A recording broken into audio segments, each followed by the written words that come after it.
رفقا سلام. امروز اومدیم با یه ویدیوی دیگه با یه لپتاپ گیمینگ به ظاهر اقتصادی. میگن اقتصادیه. امروز با دلار 65000 تومان، حدود 47 میلیون تومان قیمت میشه. به هر حال ما تو ویدیو همه چیزو واسهتون بررسی کردیم، از تست بازی و تست اسپیکرهای فوق العاده‌اش، کیفیت بدنه، متریال ساختش و هر چی که فکر کنید تو ویدیو واسهتون بررسی کردیم. ویدیو رو حتما تماشا کنید. امیدواریم که ویدیو تو خرید بتونه کمکتون کنه. فقط دیگه ما رو حمایت میکنید از وبسایت خودمون بروسکالا با یو خریدتون انجام بدید. اگر هم سوالی باشه از طریق وبسایت، اینستاگرام، آپارات و یوتیوب در خدمتتون هستیم. لایک و کامنت و اینا هم فراموش نشه. یه چیزی بهتون بگم، این دستگاهی که من دارم بررسی میکنم پردازنده کورای 5 نسل 13 داره، 16 گیگ رم، 512 گیگ اس اس دی و یه گرافیک 3050 داره. من و علیرضا و تیران کل این دستگاه رو واسهتون بررسی کردیم. بریم که ویدیو رو ببینیم.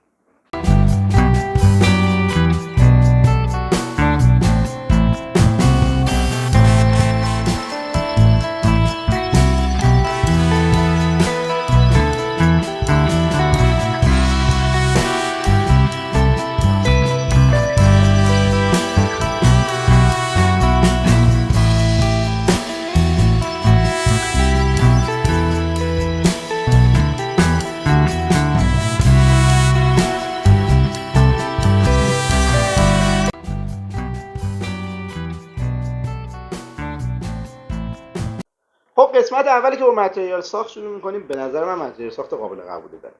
این رنگش هم که فوق العاده زیباست. متریال ساخت قابل قبول، درسته پلاستیکه ولی قابل قبوله. حالا بریم که توضیح کامل متریال ساخت رو با هم دیگه ببینیم. بریم که نگاه کلی به ویکتوس 15 داشته باشیم. دستگاهی که من انتخاب کردم سرمه رنگ فوق العاده رنگ جذابی داره. اگه بخوام قسمت جلویی رو بهتون نمایش بدم، دقیقاً میتونید لوگوی ویکتوس که آینه رنگ رو قسمت جلویی مشاهده کنید و نوشته ویکتوس رو قسمت بالایی.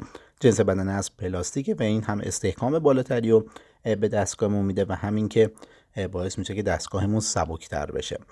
در کل میتونم بگم که دستگاه از نظر دیزاین دستگاه خیلی خوشگلیه، یعنی واقعا خوشگل طراحی شده، اوکی از همه نظر. کیبوردش کیبورد خیلی خوبیه، حس خیلی خوبی رو میده موقع تایپ کردن باهاش و اینکه تاچ پد خیلی بزرگی داره.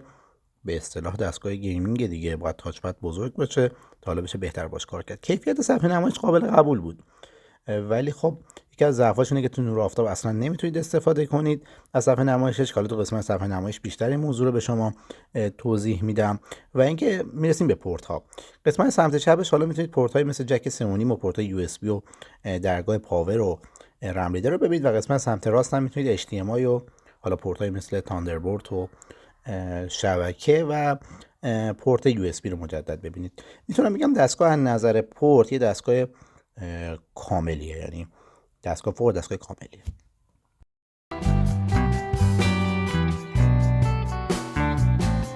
بریم با هم دیگه ابعاد و وزنش رو ببینیم. اول از همه طول این مستطیل شروع میکنم. 36 سانتی متر طول دستگاهه و عرض ویکتوس هم 25.5 سانت هم عرض ویکتوسه. دستگاه گیمینگ معمولا قطورن. حالا من قطر این دستگاه رو واسهتون میگیرم.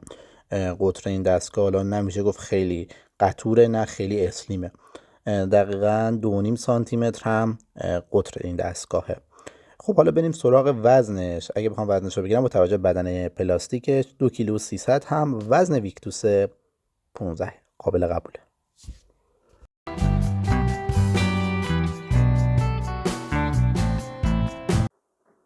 رسیدیم به بخش سخت افزار. تو بخش سخت افزار به هر حال با کانفیگ های مختلف تو بازار موجوده. حالا من اول ویدیو گفتم من این دستگاه رو با چه کانفیگی بررسی دارم میکنم، ولی خب حالا کانفیگ های مختلف و گرافیک های بالاتر و سی پی های بالاتر موجوده.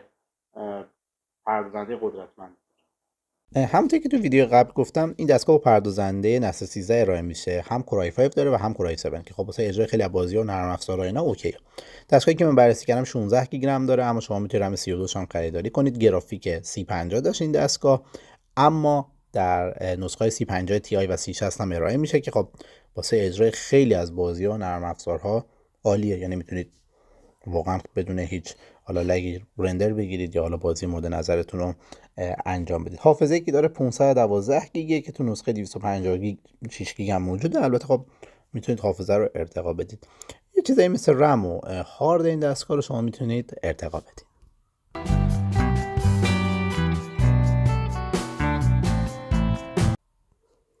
بریم با هم دیگه پورت‌های ویکتوس رو ببینیم. قسمت سمت چپ دستگاه رو اول می‌بینیم. یه دونه درگاه میکرو اس دی داره قسمت پایین، قسمت بالا هم یه درگاه یو اس بی شما میتونید مشاهده کنید، جک 3.5 صدا و حالا قسمت آداپتورش. اگه بخوام سمت راست دستگاه رو بهتون نمایش بدم، یه دونه تایپ سی میتونید ببینید که حالا تاندربولت هم هست و میتونید انتقال تصویر رو باهاش انجام بدید. دقیقاً میتونید پورت شبکه رو مشاهده کنید و دو تا درگاه یو اس بی. رو قسمت پشتی هم که دقیقاً فقط میتونید خنک کننده های دستگاه رو مشاهده کنید رو قسمت پشتی. در کل میتونم بگم که از نظر پورت یه دستگاه فوق‌العاده کامله و اینکه شما حالا احتیاجی به پورت اضافه روی این دستگاه ندارین. HP سعی کرده کامل ترین حالت ممکن رو کار کنه.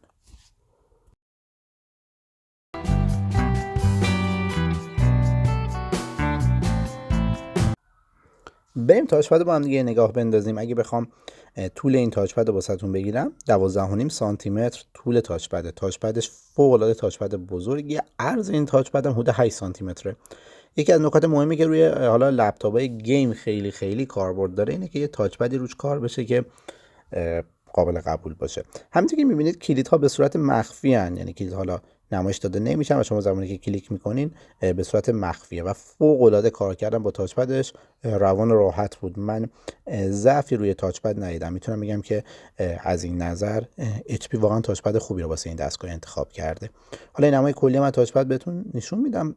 در کل من از تاچپدش راضی بودم، اما اثر انگشت خب همونطور که میبینید خیلی روش میدید. حالا من با حالت‌های مختلف دست کار کردم، رضایت داشتم. تاچپد به نظرم یه تاچپد فوق‌العاده اوکی بود.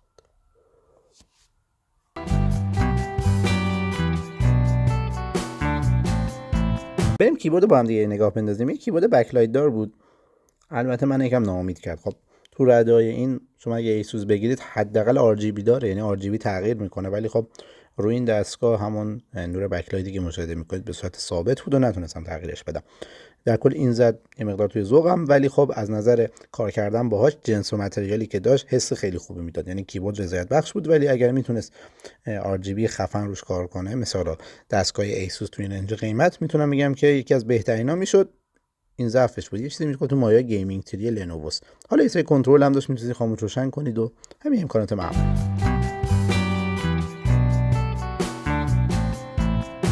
صفحه نمایش هم که یه صفحه نمایش 144 هرتز بود، قابل قبوله، ولی میتونست بهتر باشه.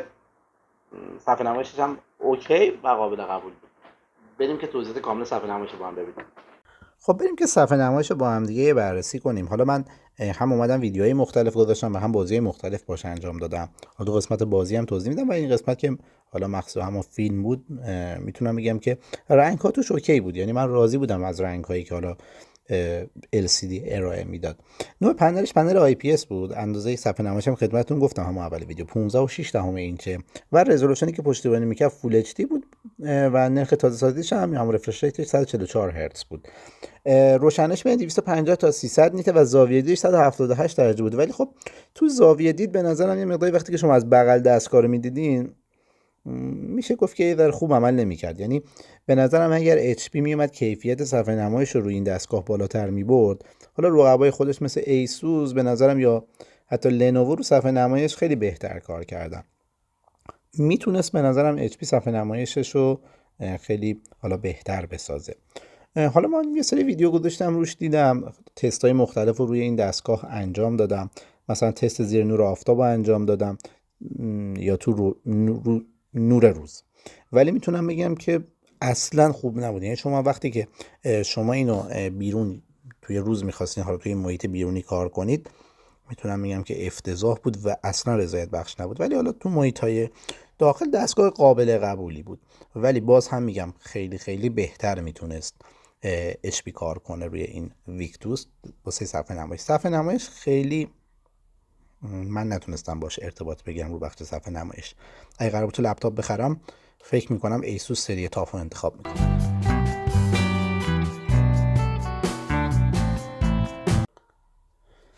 اگه بخوام در رابطه با تست بازی و سخت افزار باتون صحبت کنم، ما حالا اومدیم یه سری بازی‌ها رو این دستگاه به صورت حالا اون کنجکاوی خودمون نصب کردیم و اینکه اومدیم روی بالاترین حد ممکن گذاشتیم.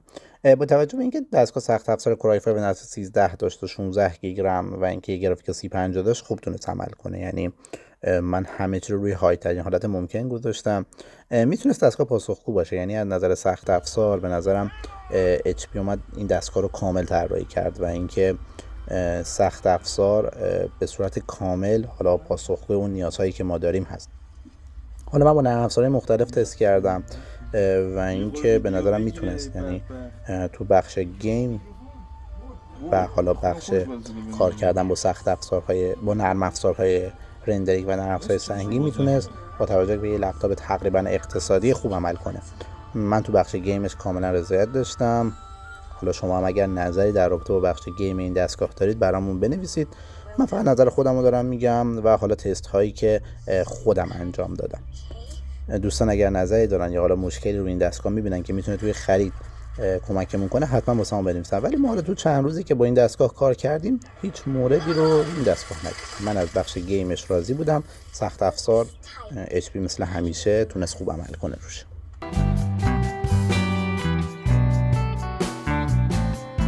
رسیدیم به بخشی که من خیلی توی لپتاپ دوستش داشتم، اسپیکرش که بنگن اولافسنه و اینکه میتونم بگم که فوق العاده بود اسپیکرش. از لپتاپ ایسوسی هم که حتی تا به حال باشون کار کردم میتونم بگم که خیلی بهتر. و جایگاه اسپیکر هم زیر لپتاپ دو قسمت کناریش قرار گرفته که این قسمت، دیگری هم این قسمت شیاراشو قشنگ گشاده. خب بریم اسپیکرهای بنگن اولافسن این لپتاپ رو تست کنیم با تیزری که برای صفحه نمایش استفاده کردیم. بابت همون هم از صداش و میکروفون استفاده میکنیم تا ببینیم چه صدایی داره.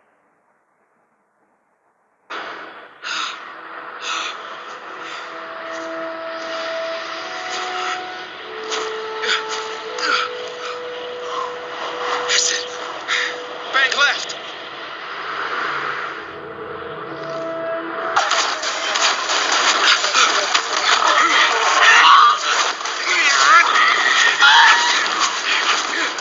Paparazzi, Sancio! Make the bond!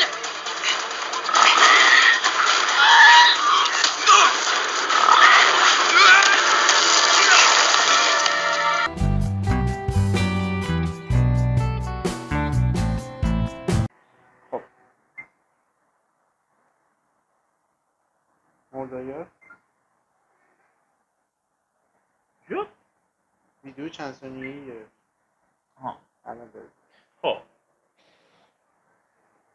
کیفیت تصویر خوبی داره واقعا. آره و آره حالا صدای ما رو هم که میشنون بعدا میتونن ببینن که کیفیت صداش هم خیلی خوبه. حالا ما قبلا صداش رو تست کردیم ولی خب کیفیت صدا توی همین ویدیویی که دارم میبینم مشخصه. جزئیات رو خیلی خوب نشون میده. من توی کمتر لپتاپی دیدم که این جزئیات نشون بده واقعا. وبکم یه لپتاپ چیز خوبیه. آره لپتاپ‌های در حال توی همرده خودش هم اسم میکنم یه سر و گردن کیفیت وبکمش بالاتره. کیفیت صداش هم خوبه، آخه میکروفونی که داره واقعا حذف نویز خوبی داره و اینکه توی ویدیوها واقعا جوابه. واسه مکالمه تصویری که واقعا عالیه، انگار که با گوشی.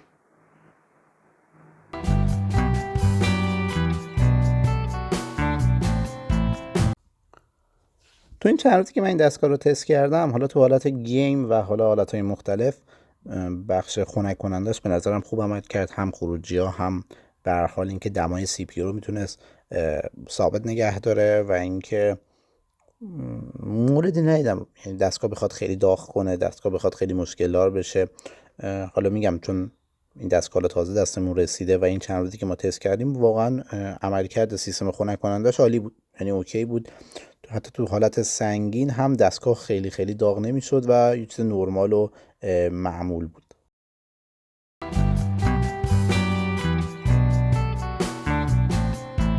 بریم با هم دیگه باتری نگاه بندازیم. این دستگاهی که من بررسی کردم یه باتری 57.5 وات بر ساعت داشت که وقتی من باش کار میکردم تقریبا میتونست بین 2 ساعت و نیم تا 3 ساعت واسم دووم بیاره و اینکه زمانی که روی باتری کار میکردم خب خیلی از توان دستگاه گرفته میتونم، مثلا رو حالت گیم و اینها اصلا رو حالت باتری به نظرم دستگاه خوب عمل نمیکرد.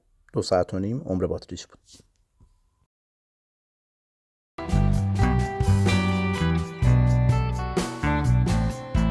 بریم یه جنبندی کلی از HP ویکتوس 15 داشته باشیم. رو متریال ساخت، جنس بدن از پلاستیک، قابل قبول بود، ولی خب اثر انگشت خیلی خیلی روش میموند و اینکه ولی خب با توجه پلاستیک بودن وزن و ابعاد قابل قبولی داشت. مثل حالا ابعادش که مثل بقیه دستگاه بود، چیز خاصی رو نداشت بگم برتری داره، ولی از نظر وزن دستگاه میتونم بگم سبکی بود. صفحه نمایش میتونم ایراد داشت بگیرم، کاش صفحه نمایشش با کیفیت تر بود. درسته 144 هرتز بود ولی خب میتونست خیلی بهتر باشه، مخصوصا وقتی که تو نور محیط باش کار میکنیم. اگه بخوام در رابطه با سخت افزارش بگم HP چیزی کم نداشت. رو این دستگاهی که من بررسی کردم، روی هر بررسی که من یا هر تستی که ازش گرفتم خیلی خیلی خوب عمل کرد. رو قسمت پورت ها فوق العاده کامل بود، تمامی پورت ها حالا HP بازم چیزی کم نداشته بود. اما رو قسمت کیبورد میتونم ازش ایرادی بگیرم، کاش کیبورد RGB دار کار میکرد و حالا تک رنگ نبود. البته من سعی کردم نرم افزارم نصب کنم ولی خب ذات این کیبورد بدون RGB بود. اگه بخوام تاچ پدش رو بگم، تاچ پد یک تاچ پد چند لمسی فوق العاده بزرگ، راحت و با حس خوب. البته این نکته هم بگم که وقتی با کیبوردش کار میکردین خیلی خیلی حس خوبی رو بهمون میداد، جنس کیبوردش خیلی باحال بود. اسپیکرها عاشقش شدم، یعنی اسپیکرهای بنگن اولافسن با صدای 3 بعدی میتونم بگم که فوق العاده عمل کرد. میکروفون و وبکم واسه دستگاه گیم واقعا قابل قبول بود، میکروفونش خیلی خوب عمل کرد، حذف نویزش اوکی بود. باتری لپتاپ یه مقدار ضعیف بود دیگه، در کل انگار به درد این دستگاه نمیخورد، کاش HP باتری قوی تری رو کار میکرد. رو بخش سیستم خنک کننده و حالا داغ کردن دستگاه هم که من مشکل خاصی ندیدم.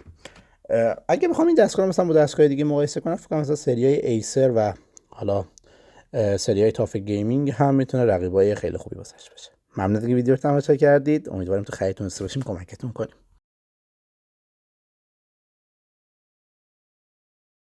ممنون از اینکه ویدیو رو تا آخر تماشا کردید. حمایتمون کنید، واسه ویدیوها خیلی زحمت میکشیم. لایک، کامنت، دیگه شیر کردن، هر جای خودتون میدونید دیگه حمایت کنید. اگر هم قصد خرید محصولی از وبسایت خودمون بروسکالا با یو خریدتون انجام بدید، سوالی هم باشه اینستاگرام، یوتیوب و آپارات در خدمتتون هست. خدا نگهدار.